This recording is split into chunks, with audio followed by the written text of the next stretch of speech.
여러분, 사람마다 가지고 있는 공통적인 습성이 하나 있습니다. 그게 뭐냐 하면은 남이 알지 못하는 것을 듣거나 보면 누가 묻지 않는데도 다른 사람에게 알리고 싶은 그런 습성 말입니다. 여러분, 그런데 예수님을 따라 헬몬산에 갔던 3명의 제자들은 지난 주일날 나눈 말씀처럼 정말 희한한 일을 경험하게 되지요. 예수님께서 갑자기 변형되십니다. 얼굴에서, 옷에서 해처럼 밝은 빛이 나게 되지요. 그러더니 그 옆에 모세가 나타나고 엘리야가 나타나는 겁니다. 갑자기 하늘에 구름이 꽉 차더니 구름 사이에서 소리가 들립니다. 이는 내 사랑하는 아들이요 내 기뻐하는 자니 너희는 그의 말을 들을지니라 라는 하나님의 음성이 들리는 겁니다. 그랬으니 이 3명의 제자들은 어서 가서 내가 보았던 일을 사람들에게 말해야지, 어서 가서 내가 들었던 그 음성을 사람들에게 들려줘야지 하는 마음에 입이 근질근질했을 것입니다. 그런데 오늘 본문의 말씀 9절에 보면은 예수님께서 제자들에게 산에서 내려가시면서 이렇게 말씀하시는 거예요. 얘들아, 오늘 희한한 경험했지?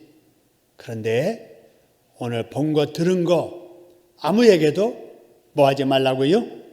이르지 말아라. 이렇게 하시는 거예요.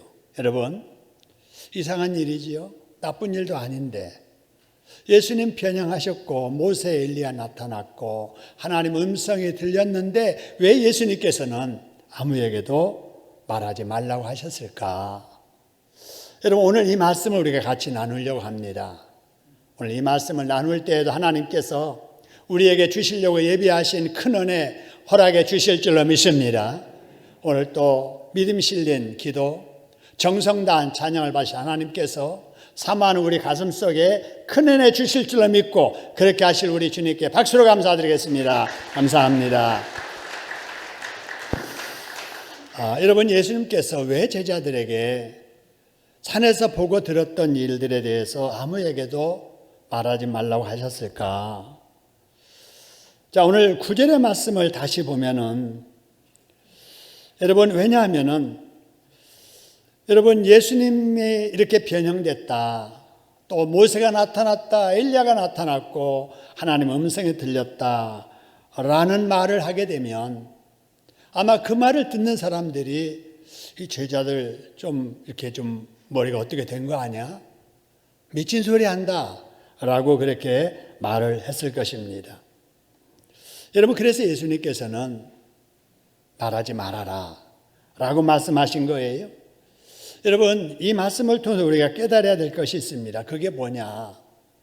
여러분, 우리가 어떤 일을 보고 들었어도 다른 사람들에게 전해서 좋을 일도 있지만 전해서 좋지 않는 일도 있다라는 것입니다. 여러분, 어떤 일이 사실이더라도 지금 당장 전해서 좋을 일도 있지만 지금보다는 다음에 전하는 것이 더 좋을 수도 있다 하는 것입니다.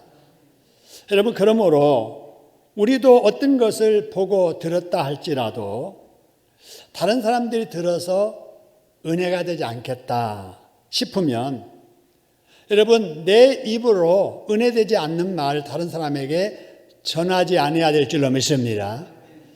여러분, 내가 보고 들었어도 그게 사실일지라도 하나님께 기쁨이 되지 않는 일이라면 굳이 내가 남에게 내 입으로 말을 해서 전할 필요가 없지 않아요.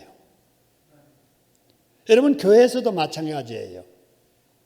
내가 보았던 것, 들었던 것 중에 이것이 다른 사람에게 은혜가 안 되고 교회에 유익되지 않겠다 싶으면 여러분, 내 입으로 다른 사람에게 유익되지 않는 그런 말을 전하지 않아야 될 줄로 믿습니다.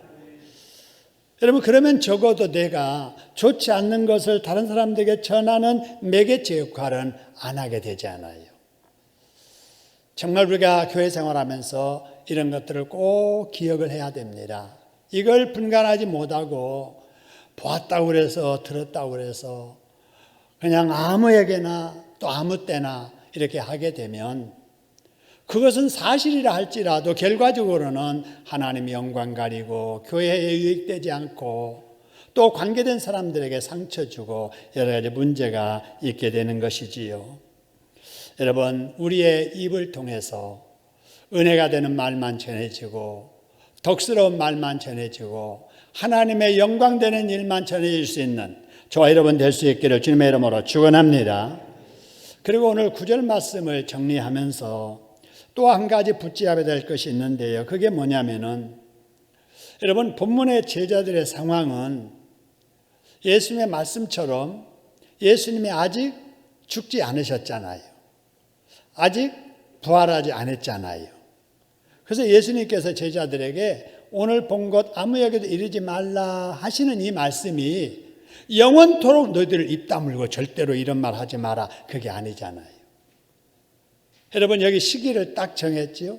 인자가, 예수님께서 내가 십자가에 죽었다가 살아나기 전까지는 말하지 말라 그랬단 말이에요. 그러니까 제자들은 안 했어야 해요. 그런데 여러분, 지금은 어느 때예요? 예수님이 이미 십자가에 죽으셨고 예수님이 이미 십자가에서 죽으신 후에 장사 지내지고 나서 부활하셨잖아요. 그렇기 때문에 우리는 아무에게도 말하지 말라라는 말에 제한받을 필요가 없는 거예요.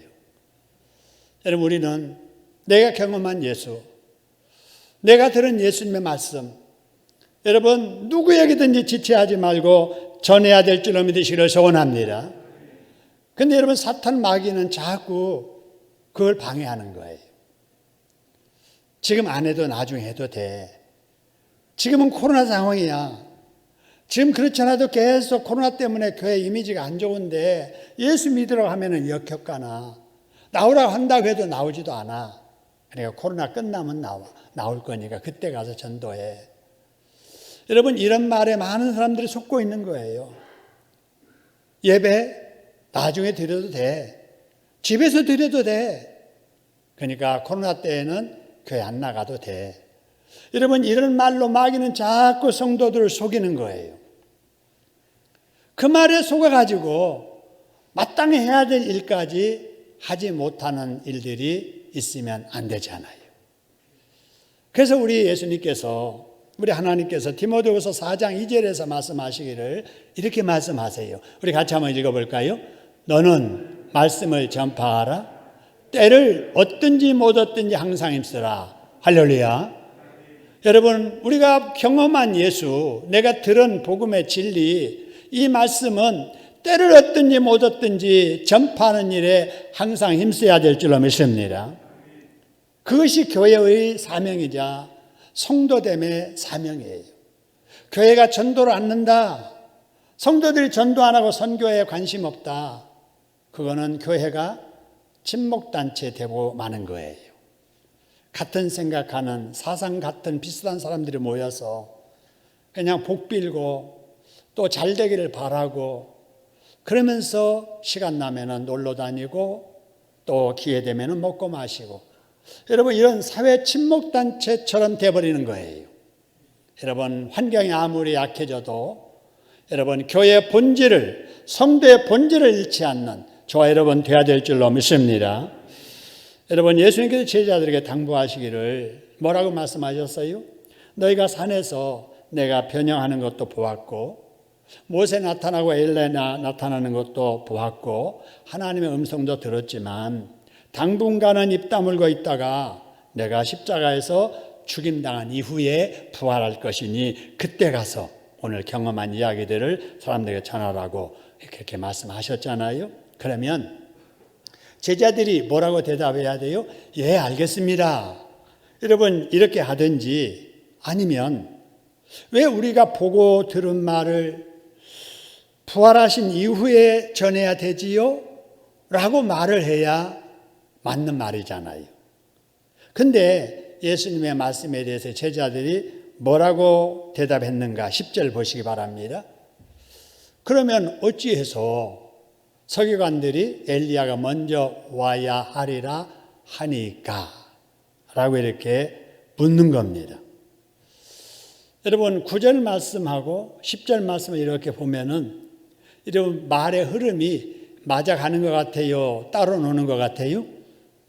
따로 놀고 있는 겁니다. 예수님이 말씀하시는 대로 제자들이 이해해서 거기에 맞는 대답하는 게 아니고 예수님은 이 말 하시는데 제자들은 딴 말하고 있는 거예요. 이런 경우를 우리는 동문서답한다 그러잖아요. 여러분 왜 지금 예수님과 제자의 이 대화가 지금 이렇게 안 통하고 있는가? 생각이 지금 다른 거예요. 예수님의 생각은 하나님의 뜻에 맞추어서 말씀을 하시는데 제자들의 생각은 자기가 들은 어떤 지식, 어떤 생각을 가지고 예수님의 말씀을 듣는 거예요. 그러니까 판단이 다르고 말이 다른 거예요. 여러분 이런 모습들이 제자들하고 예수님 관계만 아니라 여러분 우리들에게도 많이 나타납니다. 여러분 부부간에 대화를 해도 말이 안 통할 때가 있지요.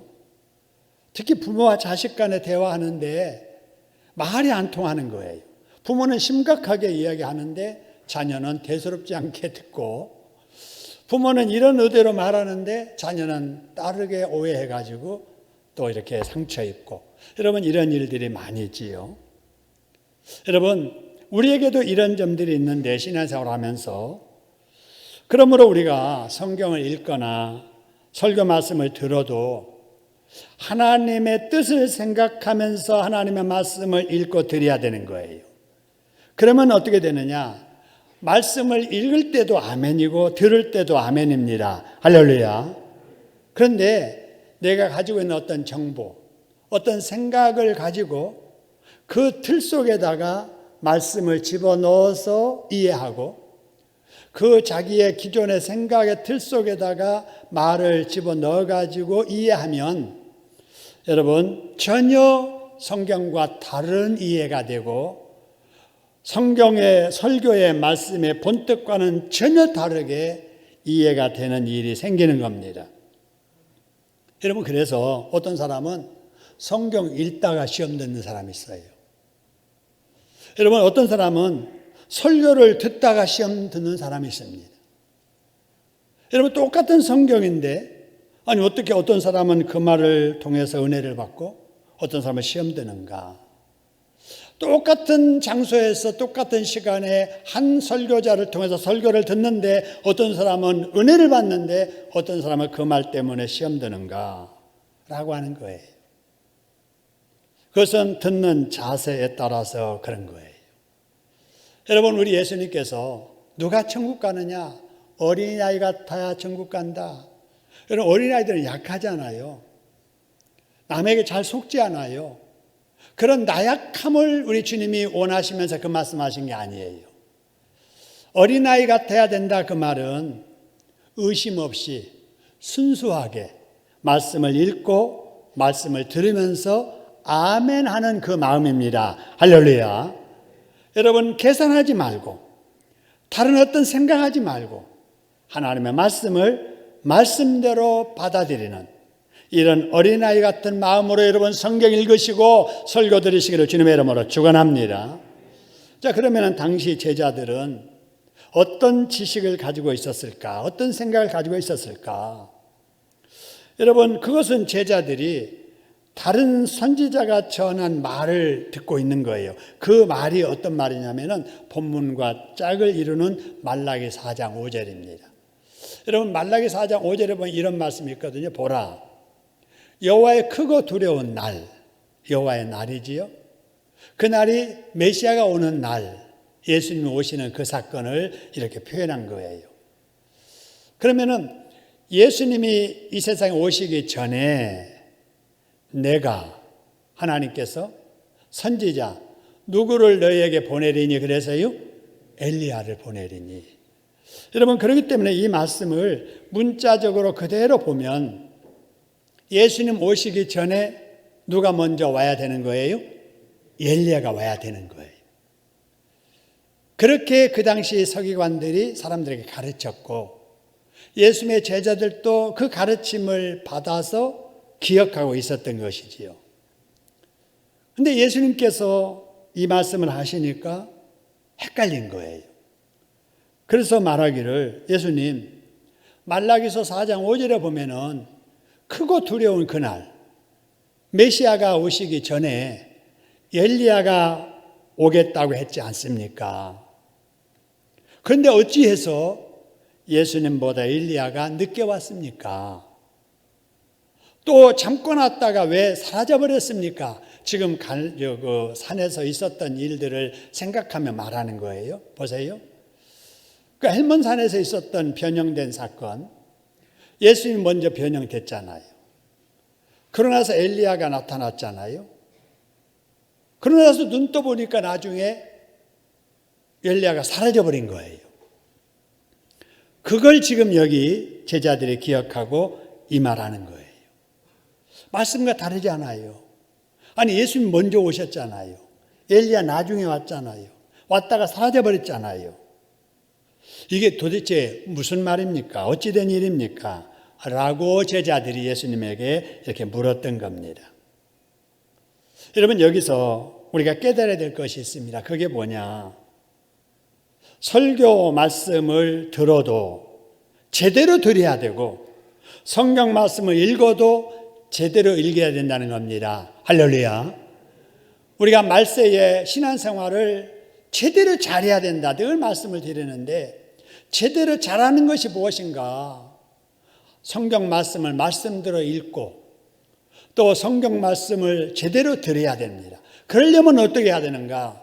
제대로 알고 가르치는 자가 있어야 되는 거지요. 제대로 모르고 가르치는 사람들이 있단 말이에요. 그러면 안 됩니다. 여러분, 성경을 믿는다고 하고 성경에 나와 있는 예수 믿고 하나님 믿는다고 하는데 성경과 다르게 믿는 사람들을 뭐라고 하느냐? 우리는 이단이라고 하지요. 이단.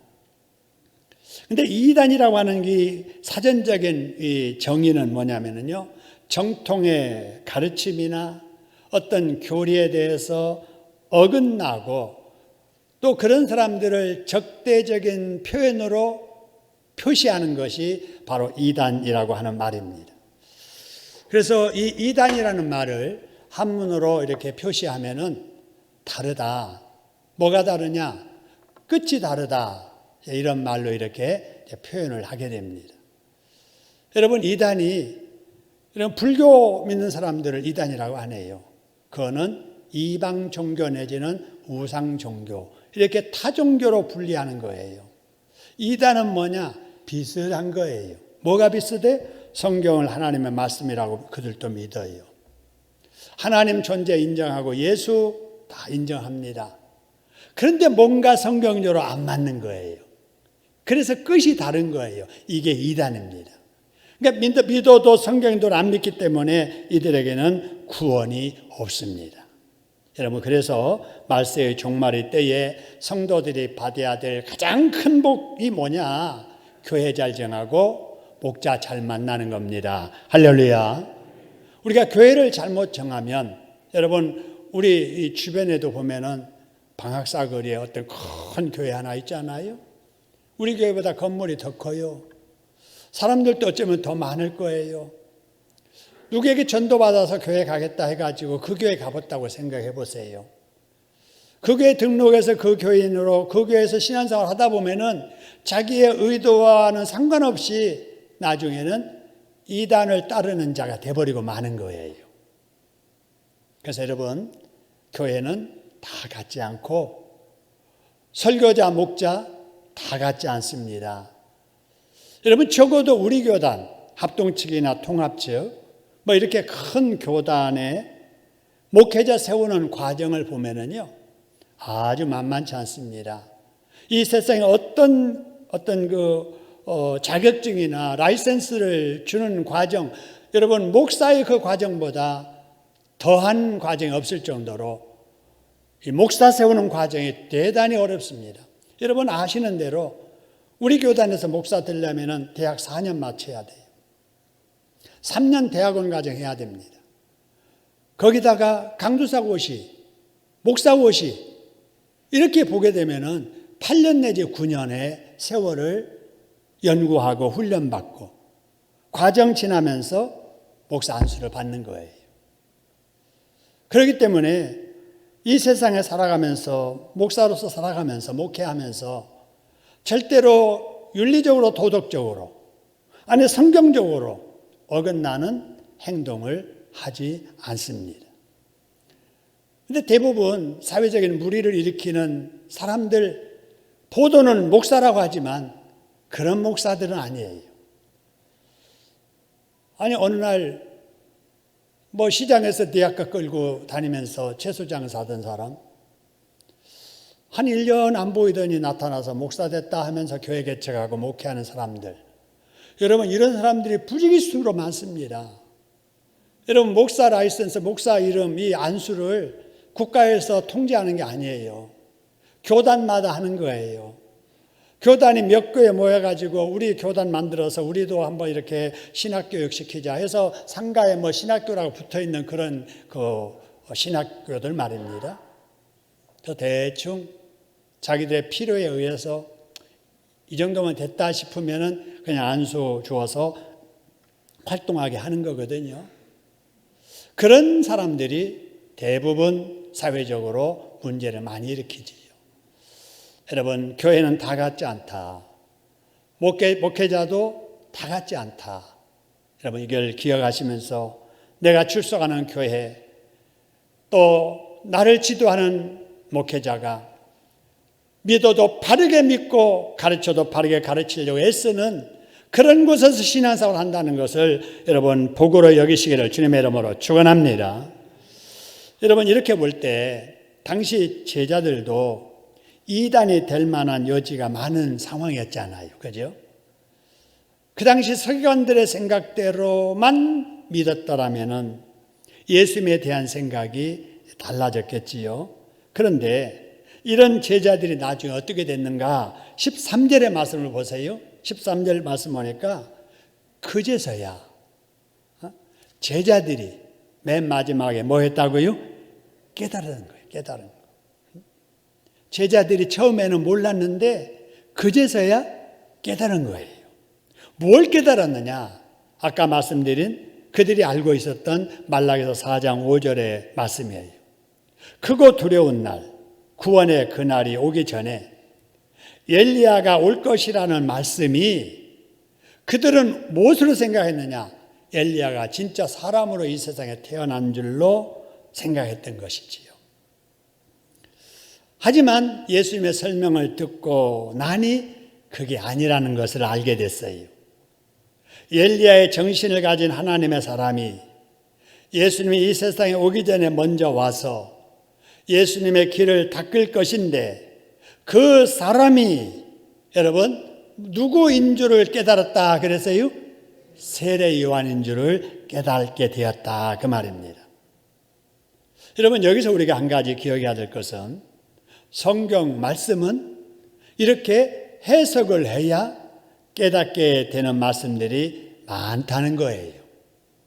여러분 우리가 한글 다 안다고 그래서 한글로 된 성경 읽기만 하면 다 아나요? 아니잖아요. 이런 문자적으로 읽기만 해도 아는 내용도 있지만 해석을 해야만 알 수 있는 그런 말씀들도 있습니다. 여러분 제자들이 만일에 서기관들이 해석하는 말씀만 들었다면 제자들은 아마 이단의 길을 갔을 거예요. 그런데 제자들이 13절의 말씀처럼 예수님의 설명을 듣고 나서야 바로 진리를 깨닫게 되었다 하는 거지요. 여러분 오늘날도 마찬가지입니다. 여러분 우리가 성경을 읽다가 이해가 되지 아니해서 해석이 필요한 경우에 가장 좋은 방법은 예수님께 물어야 됩니다. 그러지요? 제자들이 그랬잖아요. 물은 건 아니지만 옆에 예수님이 계셨기 때문에 예수님이 들을 때 이게 잘못됐다 싶어서 그게 아니고 이렇다 해서 이렇게 설명해 주셔서 그들이 이제 바르게 알게 됐잖아요. 근데 여러분 우리는 지금 예수님이 옆에 안 계시잖아요. 그럼 어떻게 해야 되느냐? 걱정할 필요 없습니다. 예수님께서 이 세상에 계시다가 이 세상을 떠나실 때 우리에게 보내주신 분이 누군가? 예수님의 영 성령입니다. 할렐루야. 그 예수님의 영 성령님이 예수 믿는 여러분의 마음속에 함께 계심을 믿으시기를 소원합니다. 그 당시 제자들은 육체적으로 이 땅에 오셨던 예수님과 함께 있었기 때문에 예수님이 산에 갈 때 9명은 예수님과 떨어져 있었잖아요.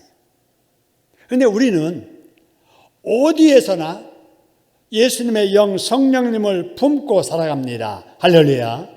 제자들보다 더 예수님을 가까이 하면서 사는 복을 우리가 받았음을 믿으시기를 소원합니다.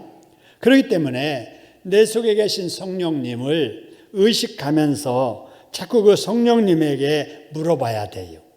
성령님, 오늘 성경 집에서 읽는데요, 깨우쳐 주시어서 이 말씀이 진짜 무슨 말씀인지 깨닫고 은혜 받게 해주세요. 그런 마음으로 성경을 읽어야 될 줄 믿습니다. 오늘 여러분 설교 들을 때에도 설교 듣기 전에 하나님, 주의 성령께서 저에게 조명하셔서 설교 말씀을 바르게 들어 은혜 받게 해달라고 기도하는 마음으로 설교를 드려야 될 줄로 믿습니다. 그럴 때 하나님께서 성령을 통해서 우리에게 가르쳐 주십니다. 생각나게 하십니다. 깨닫게 해주십니다. 할렐루야.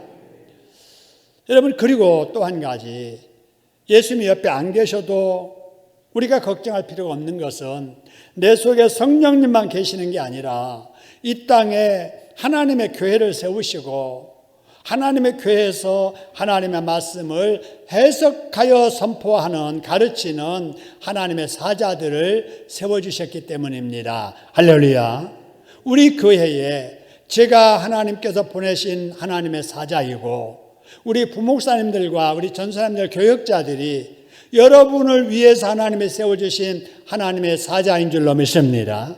그래서 성경에 있다가 모르면 전사님 이게 무슨 말씀이에요? 목사님 이런 뜻이 무슨 뜻이에요? 이렇게 자꾸 물어야 돼요. 근데 궁금한데 교회에서는 안 묻고 기도원에서 만난 어느 목사님 전화번호 적어가지고 와서 그거 물어보고 어느 가정대전 쌓는다는 사람한테 가서 물어보고 다른 교회 다니는 사람한테 물어보고 그러면 안 돼요. 왜 안 되느냐? 여러분 오늘날에 믿어도 여러분 다 같은 믿음을 가진 사람들이 아니잖아요. 우리가 아는 대로 이단들이 너무 많잖아요. 그러니까 내가 안다고 알고 있는 사람이라고 이렇게 물어서 잘못 들으면 예수님의 제자들처럼 잘못 알게 되고 잘못 알게 되면은 그 틀 속에다가 담임 목사 설교 들을 때 이게 아닌데 이거 틀렸는데 이렇게 되는 거예요. 여러분 언제나 우리의 신앙생활이 하나님 중심이 돼야 되고 여러분 성경 중심이 돼야 되고 이 세상에서는 교회 중심이 돼야 되고 목자 중심이 돼야 됩니다. 할렐루야. 이런 바른 신앙생활하는 저와 여러분 되기를 주님의 이름으로 축원합니다. 자, 그 다음에 여러분 예수님께서 제자들에게 가르쳐 주셨다라고 했는데 어떤 말씀으로 그들의 오해를 풀어주셨을까 하는 거예요. 11절, 12절 보시기 바랍니다. 자, 오늘 여기 말씀 보면은 예수께서 대답하여 이르시되 그 다음에 엘리야가 과연 먼저 와서 모든 일을 행하리라 하는 말씀은 맞다는 거예요. 이게 맞다. 그런데 그 엘리야가 밑에서 두 번째 이미 뭐 했다고요? 왔다는 거예요. 왔다는 거예요. 이미 왔다. 그러면 이미 온 그분이 누군가?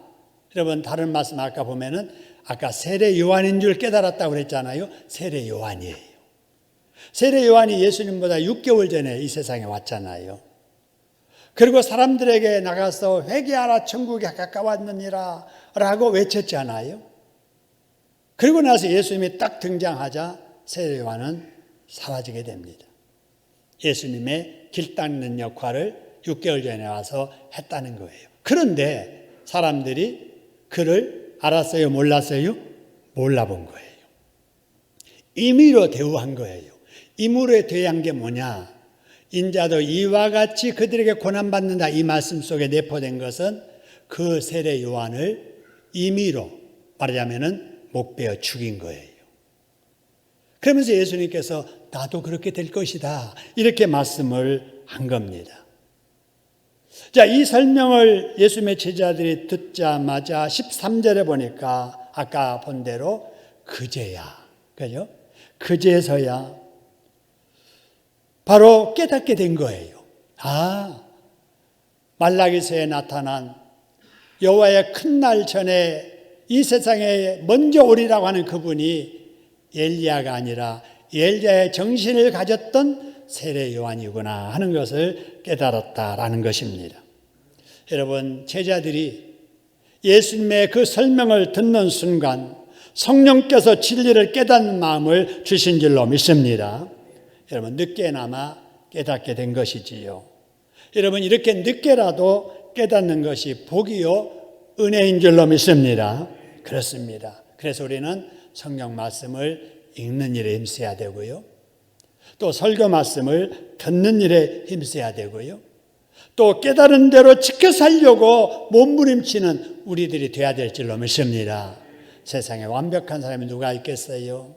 실수 많고 허물 많고 부족한 것이 많은 것이 인간이지요. 저도 그렇고 여러분도 그렇습니다. 그러나 지난달보다 이번 달 더 주님을 가까이 하려고 애쓰고, 어제보다도 오늘 더 주님 앞에 가까이 가려고 애쓰고, 올해보다도 내년에 더 주님을 잘 믿으려고 몸부림치는 그 모습을 우리 주님은 귀하게 여기실 줄로 믿습니다. 지금 코로나 상황입니다. 너무 어려운 때지요. 여러분, 어려울수록 지킬 것 우리가 지키면서 해야 할 일에 최선을 다해야 될 줄로 믿습니다. 해야 될 일이 뭐예요? 학생들은 공부 열심히 해야 되겠지요. 주부들 살림 열심히 해야 됩니다. 사업하는 분들 사업을 위해서 열심히 해야 됩니다. 우리는 하나님의 사람들, 어떤 일이 있어도 주일 지켜야 됩니다. 할렐루야. 어떤 일이 있어도 우리가 예배 생활 힘써야 되고, 여러분, 전도하는 일에 최선을 다해야 될 줄로 믿습니다. 그러는 사람에게 우리 주님은 동행하십니다. 할렐루야. 이런 하나님의 은혜가 여러분 모두에게 함께 하시기를 주님의 이름으로 축원합니다.